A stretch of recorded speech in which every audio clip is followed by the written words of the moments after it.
Hello. I love it. It's cold outside.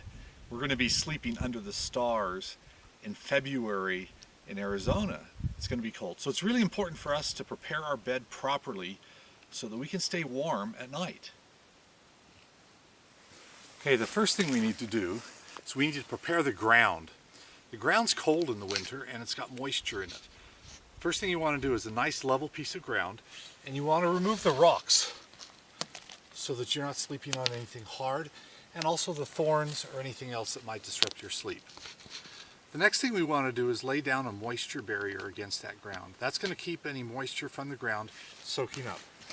This is a painter's tarp that I bought at Home Depot for about $3. And this will work just fine. We're going to spread this out. That'll become our moisture barrier for our bed. Or you can use a tarp like I have here, and this will work very nicely too. It's a little more rugged, but that'll also work as a nice moisture barrier.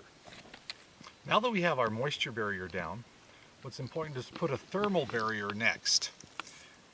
You can use a sleeping pad, you can use a foam mattress, you can use an air mattress, but you need something thermal to protect you against the cold from the ground. It also makes it more comfortable to sleep on because it can be softer and cushier. In this case, I'm just using a blanket. We can use blankets for a lot of different things, and we'll just lay this blanket down, and that will create a barrier against the cold coming from the ground. Okay, we have our moisture barrier down, we have our thermal barriers down. Let's talk about sleeping bags really quickly. Sleeping bags are the ultimate defense against cold. They're rated, many sleeping bags are rated, and since 2010 there's a new rating system based on comfort rather than the old rating system, which was based on survival ratings.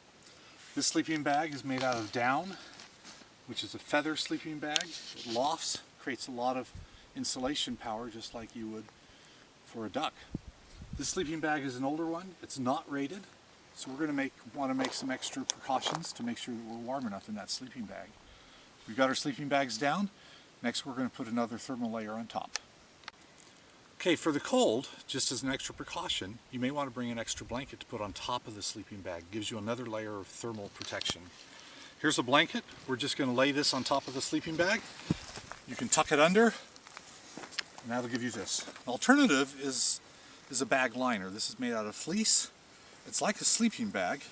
You can slip inside of it like this, and for a fleece a sleeping bag liner, you actually put it inside your sleeping bag, and it gives you an extra layer of thermal comfort. Okay, another part of your sleeping system is having a nice pillow.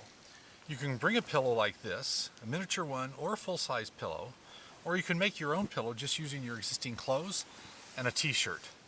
So here I've got a t-shirt, I've stuffed some clothes inside of it. The only thing is you've got to be careful what you put in there, because your night may really stink. Next part of your sleeping system are the clothes that you're wearing. You want to put on dry socks, something that are fairly thick. You're going to keep your feet warm. So we'll put the socks on. And you want to wear thermals or nice pajamas, something that's going to keep you warm inside the sleeping bag. I've got my thermals on. It's really good to have a beanie cap. You lose a lot of the heat through your head. I'm going to put my handy dandy Dragon beanie cap on, keep me nice and warm, snuggle up in my sleeping bag, grab my favorite sleeping aid, and off for a long night's rest.